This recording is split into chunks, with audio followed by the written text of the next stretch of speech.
G'day, back from my summer break, Peter Carantinos, and off we go to a rollicking new start for the new year, and what a world it is, and what a curtain raiser. The main thing that I want in this episode to do is to just say that this is all business as usual. Everything is consistent. We all know how this ends. The whole world knows how this ends. The Maduro kidnapping just confirms exactly the same neocon playbook that we've seen time and time again, because we're now used to America being a one-trick pony with exactly predictable results that will just be confirmed again, and the whole world knows this. That's why it's not particularly surprised with anything. Nobody's analysis is changing because of this, and on the ground we all know, because of all those past precedents in Libya and Iraq and the rest of it, that bumping off ahead of regime change comes to no good. Sydney, Australia, January 5th, and the first thing that hits me is this, that a seminal thing happened before we start understanding the meaning or the character of where the Maduro kidnapping fits, let alone what its outcome's going to be. We just have to take note of a couple of things that have happened since my absence of the last month. On December the 4th, there was the release of the National Security Document, which is the annual report from Congress and the deep state of America, which are usually boring documents. They keep on, they're things like, oh yeah, we're still fighting in Vietnam, yeah, we've had a bit of a trip up in Iraq, or whatever. But of themselves, they've never been great newsworthy things. This was an exception. This is an exception because it was the first time the American state really unveils a completely unrecognisable recognition of its new priorities in the New World Order. There's no mention of the Ukraine, there's no mention of Taiwan, there's no mention of the Middle East. And I'm reading this, and it was an 8-page document, but succinct for what it is. It's not a turgid document, it's readable. And the thing that hits you, unlike any other national security document I've read, the thing that hits you is there's no mention of all the things that are all in the headlines of the Western press, which is lying itself to buggery. There's three things that stick out like dog's balls. The first is what it doesn't mention, and the second thing is what it does. I told you what it doesn't mention. What it does say is that our priority is now going to be our position in the Western Hemisphere. We are now shifting focus from our position of a now bypassed and anachronistic historical role we had as the world's policeman, as the hegemon since the fall of the Soviet Union in the 1990s.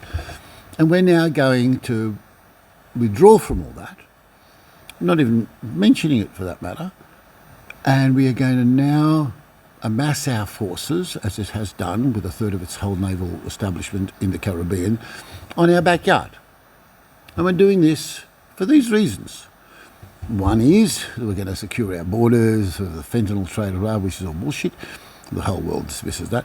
But the main things it says was that we are going to concentrate on defending the dollar dominance, on which our debt servicing depends on, because the less the world needs dollars, the more we can't borrow the money to sustain our debt position. And don't forget, we're now up to $38 trillion of the national debt, let alone private. Debts of well over that in the private sector, plus about 200 trillion in what's called off-balance sheet debts to do with entitlements, future superannuation obligations, and the rest of which I'm not going to bore you with. And the way we're going to do that is that we're going to really reshape our position in the world.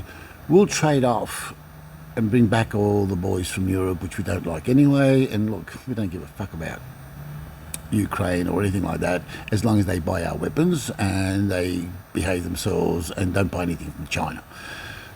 Our main focus is that we are going to put the Monroe Doctrine 150 to 200 years on steroids, and we are definitely going to be masters of the Americas. In no uncertain terms, that's what it says. And you can understand all of the military build-up in the Caribbean and 30,000 troops in Trinidad and Tobago, and all the fuss of threatening an invasion of Venezuela within that context. And before we get on to, what the significance of, or lack thereof, of the way it was done, and to demystify, how it's presented according to Trump, which we'll get to in a second. What the important thing is to see how, it really is important to see within that month what has happened in terms of released declarations from Japan, who has actually, in no uncertain terms, said that they're going to now review and abandon the security arrangements and alliance with America and chart its own independent foreign policy course and develop its own defence establishment. Number one, and with very strong hints that it'll be nuclear based. Number two, it is statements like in mainstream, even right-wing journals of Le Pays in Spain and the presidency of Denmark, which say things which you'd never, they've just joined. What about the NATO alliance? That basically are talking in terms of, no, look, America's no longer with us, it's going to leave, and it's taking its time about it. Maybe we ask it to actually leave because it is now not a friend. We now see it as an adversary. So the sooner it fucking leaves, the better, really. And the third thing is the rise of an independent regional hegemonic presence and a foreign policy that is independent of both NATO and EU and America, and that's Turkey, which is changing the game plan of the Middle East completely. Now, of course, the Russian and Chinese positions fall lockstep within all that.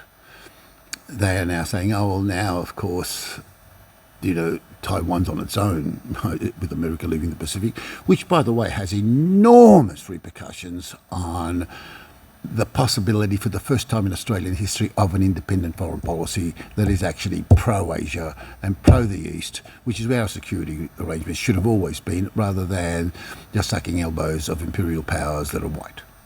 That's another matter which we'll get to in other episodes because we're going to be focusing on Venezuela today. Now, having said that, you also have to understand that economically, there's a massive now crisis brewing in terms of the economic isolation of America through its constant erosion of controlling the US dollar debt market.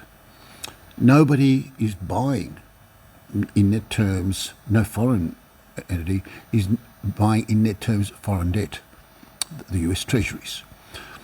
This is causing interest rates to go up, as America is about to have to sell another $5 billion to just make its interest payments. This is crunch time at OK Corral. It now needs something to happen to prop up the massive leakage there is as countries like Japan and China and all the biggest in Saudi Arabia are going off the petrodollar basis, which of course means oil being sold in anything other than the American dollar. But more importantly, they are net sellers of US treasuries, which means every time America goes to borrow money, they're not there, they're actually sellers. So who the fuck's going to buy, or basically who's going to lend America money? Having said that, we now have a broad, forgive me for being so roughshod about it, because otherwise I'd be here for 5 hours doing details. That is a picture of what the world is looking like over the last month. And these are radical changes that happen in very, very quick succession. We're living in interesting times, as the Chinese say. So let's now come to Venezuela. If you see, and I'm sure all of you have, Donald Trump's position This was his George W. Bush mission accomplished moment.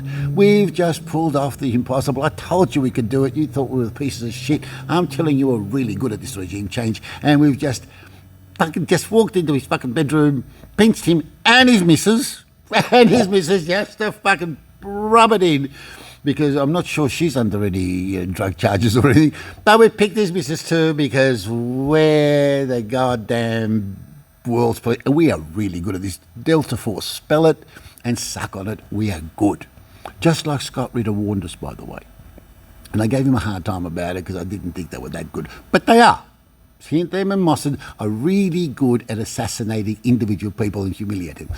You know, Gaddafi, Hussein, Nasrallah, they are good at bumping people off. They're really good at decapitation strikes.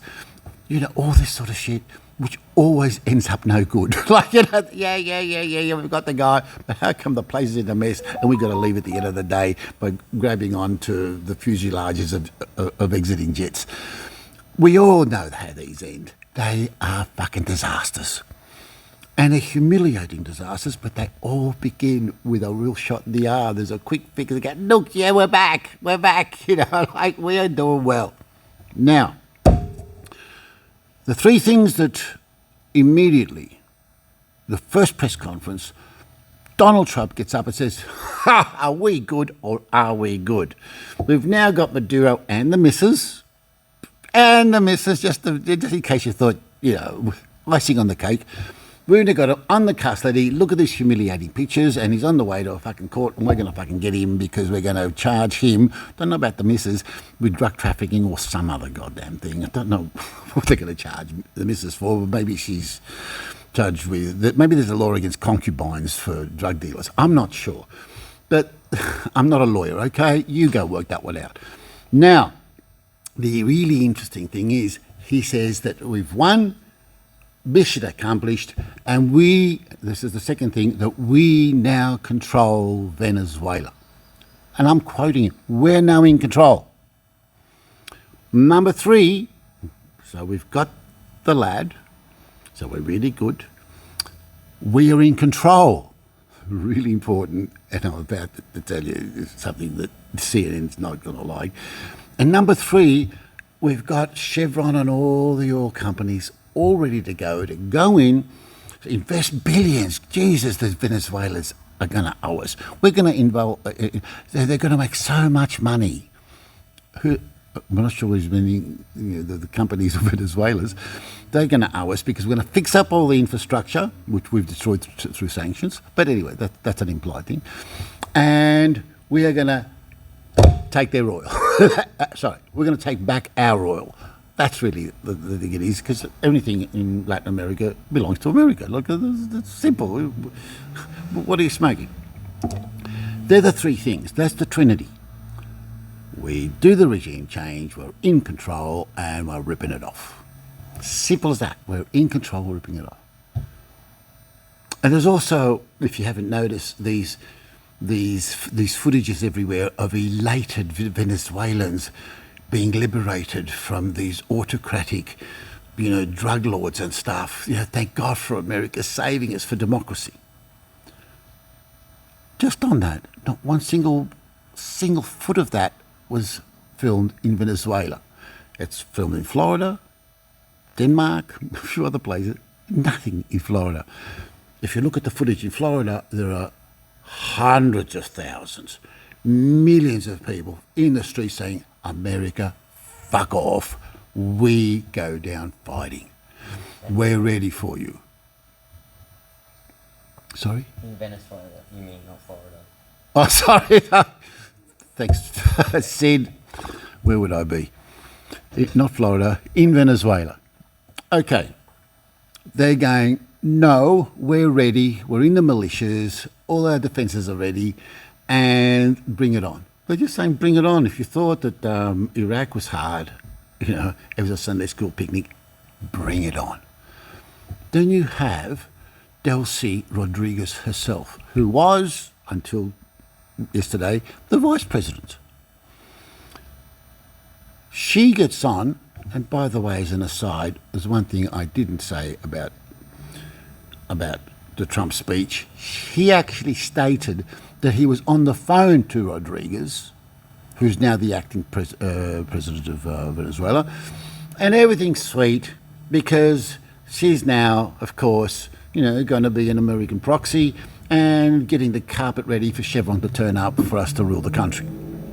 There's no problem with the defences because they didn't fucking, defend Maduro anyway. It was a walk-in because they love us. They love us. What's there not to like? Haven't you seen the Gary Cooper movies? Are you out of your fucking mind? So, he's claiming, no, we've been on the phone and she's now ready to welcome us with all arms and to let our companies start pumping out the oil. Then, within hours of this, the no longer vice president gets up as not the acting president. There's now been a Supreme Court ruling in Venezuela to transfer entire sovereign powers to Rodriguez as the president. Not just a fill-in job, caretaker government.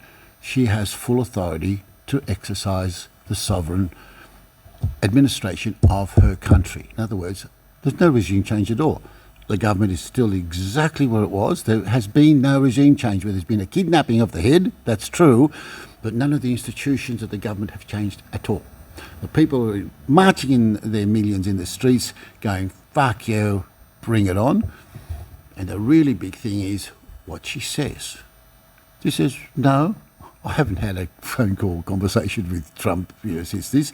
No, fuck off, we're sovereign, bring it on, and we're not slaves and kowtowing to any imperialist country at all. What are you going to do about that? And we're ready. We've been preparing for this. There's no surprise. Maduro himself has been expected himself. There's been a $50 million bounty on his head. All these leaders know their time's up. That doesn't make the difference. In other words, what has happened in Venezuela is a complete piece of theatre. And 30,000 troops in Trinidad and Tobago that's not even a tenth or 5% of what's needed to even start an invasion of Venezuela. In other words, America has not made the preparation for any military backup to back up its regime change and political objectives, let alone its economic objectives of expropriation of its minerals, which, according to Trump, has always been, the play, no matter how you cover it up with all this drug stuff. And there's no amount of fishing boats that you blast around. Simultaneously, what happens is that both China and Russia have said, by the way, not only is this illegal and the usual sort of whinging about all that sort of stuff, and they're going to the United Nations Security Council to get a vote, to condemn America and all that sort of stuff, and to get, and of course it'll be vetoed, but that's not going to mean a piece of shit. It means that the whole General Assembly and the entire world are going, fuck, we can't believe that America is a one-trick pony and can only do these token gestures which always fail. And that's the point. Don't be sidestepped by all this malarkey in the West. Oh, America, fuck, you better behave themselves, and if you darkies step a foot out, don't forget us white boys will sort you out, because look what we can do to a fucking president, and it's fucking humiliating. That's not it. What we have here is a concerted, well-planned, well-rehearsed preparation for America doing a very predictable thing of no consequence whatsoever, and also to confirm that it is no position for a military invasion because it would have done one. And it is in no position, it hasn't made the preparation for an invasion. This ain't going to be Iraq. And the president, of course, is the fake attack on Iran. America is in no position to attack anyone. The entire planet knows this. It is a spent force. Even its whole naval presence cannot even deal with Yemen and the guarding of the Red Sea, let alone take on something like Venezuela, which is twice the size of Iraq. It's impossible. A dense jungle. It is like not even on the cards. So what we have in the real world, despite the CNN coverage and what we get in the West, is this. we have people going, oh, we all know how this ends. Tell me what else is new. Oh, yep, Maduro, we've been expecting this. Although, still good theatre. Like, fuck, how the hell do they do that? That's really good stuff. What we have is the whole world taking comfort, especially during a time of massive genocide and stuff in Gaza and the impending attack on Iran. They're just going, oh, phew, thank God that America isn't learning anything. There's nothing new in the playbook. It's going exactly to the pattern of all the neocon and Israeli things of decapitation strikes, bumping, because they can't do anything else. In other words, we don't have to fear them any more than we did yesterday because they're sticking to the same thing which destroys them. Simple as that. And that is the main message that I want today. Don't get disheartened or think that, the Americans are still, punching above their weight. They are not. In fact, there is a bit of a theory going around, as I had already posted on other platforms, that really this has been a trap all along that mainly the other big powers of BRICS have set for America, because there's no way in the world that they can get out of it. If they retreat from the Caribbean, they're stuffed. It means that they're in their own backyard, they can't move. If they attack, then they get embroiled in an insurgency which will make Iraq look like a Sunday school picnic, and with the predictable results of what happens every time they try to attack a company, and that it's a bit of chaos, a lot of lives are lost, but in the end they make humiliating retreats and the region changes altogether and they have to leave. Of that, we know. So we've got the bordering countries of Colombia, Guatemala. We've got a very insurgent, a very resurgent and autonomous Claudia Sheinbaum in Mexico. We've got a cantankerous Canada, even, that's making all of its alternative arrangements, both financially and in terms of trade, with China and alternative monetary systems and resource deals and gas. All the gas and all the oil, the crude oil that America depends on, because it can only produce light, sweet oil. It actually needs the black stuff that Venezuela and Canada has to actually make diesel and petrol and all the stuff that it can't do without. All that now has been diverted to China. It is now in an impossible position. Now, I've touched base with Larry Johnson, whom you've seen me interview before, and his thing was, well, look, part of it may be that Trump has had to make this move now because he has to prepare for the eventuality that maybe his mate Netanyahu, the belligerent little bastard, like a mad dog off a leash, may actually go off half-cocked and attack Iran again. If that's the case, no matter how it turns out, and we do know how that'll turn out, and that the Straits of Hormuz will be out of it, so we have to have some access to an alternative source of crude oil now that we've lost Canada, and it has to be Venezuela. I take that on board, and he has really big CIA contacts, was a CIA man himself, and he's a great bloke. He's got I listened to him with both ears, but no, I say to Larry, because I haven't seen him since then, I said, no, when I think about it, there's no way in the world that the Pentagon or any of the deep state would have said to Trump, no, we will have access to, these millions of barrels a day of oil by the time that, Israel could go off half-cocked and start doing things that will break down and close the Straits of Hormuz. It's going to take at least 10, 20 years to cope with the insurgency, let alone the trained workforce, let alone the strikes, let alone the resistance. It'll be years before America sees a drop of oil. In fact, it's in trouble up to its eyeballs to just return the two tankers it's stolen from China, which, by the way, didn't have the balls to do to Russia. It's running the blockade all the time, and America doesn't even say boo. It's a paper tiger, and I'm sorry to quote Mao on this. The important thing is this. that we now have America on the brink of another entanglement in a third world country that he can't get out of without facing a crippling insurgency that'll just drag it down even further, the way that all the other insurgencies have. And this at a time when it's facing a fiscal crisis, the likes of which the world has never seen, the servicing of its debt and the borrowing of the money to fund the continuous deficits, both domestic and foreign. They need 7 trillion, I think, just to get through the next 6 months. It's of mind-blowing proportions. And this is at a time when the percentage of dollars held in foreign reserves has now hit below 50%, and it's just been collapsing. And I said, likewise, and I hate to be broken record, that all the major holders are decreasing their treasury holdings. Which brings us back to the Pacific. We now have China being the major trading partners of every single state in Latin America and of every single state in Central America, and now it rivaling America in a very fast way with Canada as well.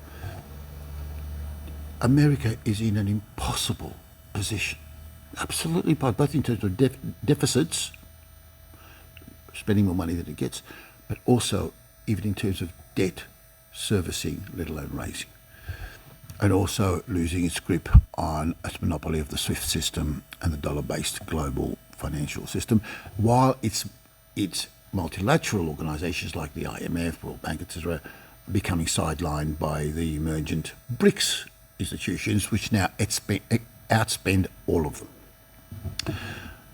So we now have even Argentina doing a 180-degree turn, and that was supposed to be a regime change that got it out of BRICS and sucking American elbows. Even that has now turned around and made massive joint development agreements and massive FDI, foreign direct investment funds, to develop infrastructure and the exploitation of rare earths and other energy things with Argentina. America is going spastic. Which brings us to the next step. If anyone thinks that America is in control of Venezuela, forget it. That's impossible. There are financial interests within Venezuela, which of course side with American capital, and there are oppositions like the Nobel Prizing lady that is the opposition that is pro-American, that are ready and dressed to take over a failed Venezuelan state. But before that, we have to have a failed Venezuelan state. And even if we do have a failed Venezuelan state, like we did in Libya and Syria and Afghanistan, and that doesn't guarantee anything. You have 20 years of insurgency before they have to hightail it. This is not 9/11 in Chile, 1973. The world is not the world that it was. America doesn't have the ticker, it doesn't have the military power, it doesn't have the economic clout, it doesn't have the hegemony. And on that, thank you very much for indulging my last rave, and I'll catch you later.